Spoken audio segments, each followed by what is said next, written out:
Ya, teman-teman, sekarang kita ke materi mengatasi penolakan.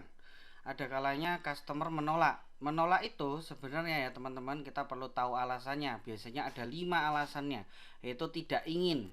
Tidak ingin itu ya berarti promo kita kurang menarik ya. Penawaran kita kurang menarik. Jadi kita perbaiki promo kita agar membuat si customer ingin. Jadi mungkin benefit emosi yang kita bikin kurang menyentuh untuk dia, jadi tidak ingin. Maka kita perbaiki promo kita ya supaya jadi lebih baik, seperti itu ya. Nah, alasan penolakan yang kedua ya, itu biasa jadi karena tidak butuh. Nah, bikin dia butuh, jadi gali kebutuhannya dia. Kita bisa tanyakan dia seperti apa, kemudian bisa kita perkirakan, petakan kebutuhannya dia itu apa, baru kita nanti kaitkan dengan produk yang akan kita jual atau kita tawarkan, atau kita kalau punya produk lain kita bisa tawarkan produk lain yang sekiranya dia butuhkan. Lalu kemudian tidak ada uang. Nah, kita bisa tanyakan ke dia apakah jika bukan soal uang dia tertarik, dan bagian mana yang membuat tertarik. Nah, bagian itu yang diekspos terus, lalu compare hasilnya setelah tawarkan beli lain waktu. Jadi contoh ya, misalnya tapi saya tidak punya uang. Oh, tapi seandainya bukan masalah uang, ibu berminat nggak beli? Berminat. Karena ibu berminatnya karena apa, kira-kira fitur dari produk ini apa? Oh, karena bisa membuat anak saya pintar. Iya sih bu, memang kita lebih ingin anak pintar kan daripada sekedar uang. Oke, kalau sudah ada uang beli ya bu, kita bisa katakan seperti itu contohnya gitu. Nah, yang ketiga adalah tidak tergesa-gesa. Jadi dia merasa tidak ada urgensi gitu loh.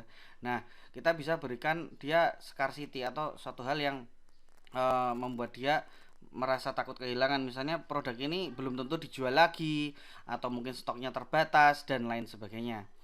Nah, yang kelima adalah tidak percaya. Tidak percaya itu bisa jadi tidak percaya dengan penjualnya, dengan produknya, atau tidak percaya dengan dirinya sendiri. Misalnya menjual e-kursus, saya gaptek, saya tidak akan bisa meskipun ada video panduannya. Nah, tugas kita adalah membuat dia untuk percaya. Nah, begitu ya.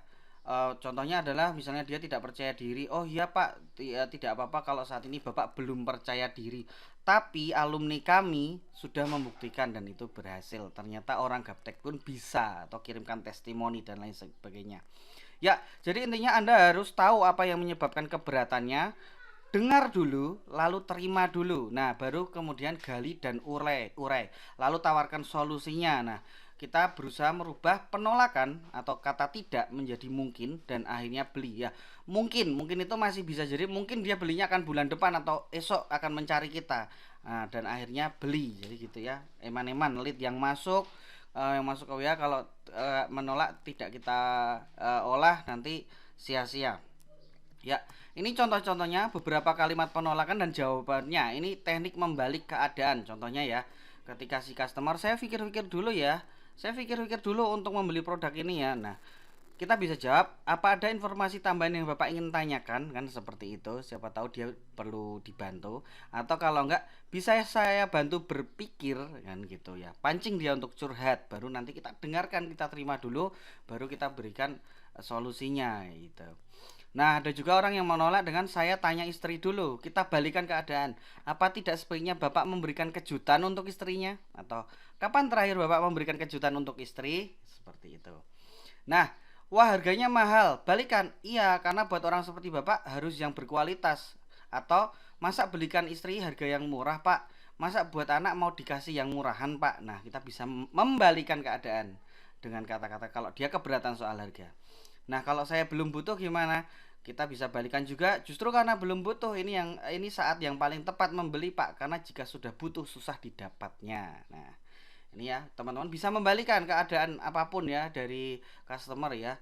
Justru jadi terima dulu baru nanti justru, atau pakai kata ya ini saat yang tepat, Pak, sebenarnya. Nah, lanjut. Nah, ini beberapa kalimat penolakan lagi yang jawabannya nanti memakai membandingkan. Jadi kuncinya di kata tapi, teman-teman. Kok mahal ya? Memang ini mahal, tapi saya sudah survei di pasaran, produk ini yang terbaik. Kok mahal ya? Benar Pak, tapi lebih berharga mana dengan benefit yang akan Bapak terima? Membandingkan ya, berharga mana, apakah harga price listnya tadi atau benefit yang akan Bapak terima, dan teman-teman bisa teruskan terus benefitnya ini tidak terhitung dengan uang. saya masih ragu. Nah, ini mungkin orangnya tidak percaya diri ya. Bapak boleh ragu, tapi banyak alumni kami yang sudah berhasil sekarang karena keyakinannya. Nah, kita membandingkan dengan sesuatu hal yang berhasil yakin setelah memberi produk ini, seperti itu. Nah, jadi teman-teman bisa pakai dua trik itu, membandingkan atau membalikan jika ada yang eh, bertanya atau melakukan penolakan dengan kata-kata seperti contoh di atas ya. Terima kasih teman-teman.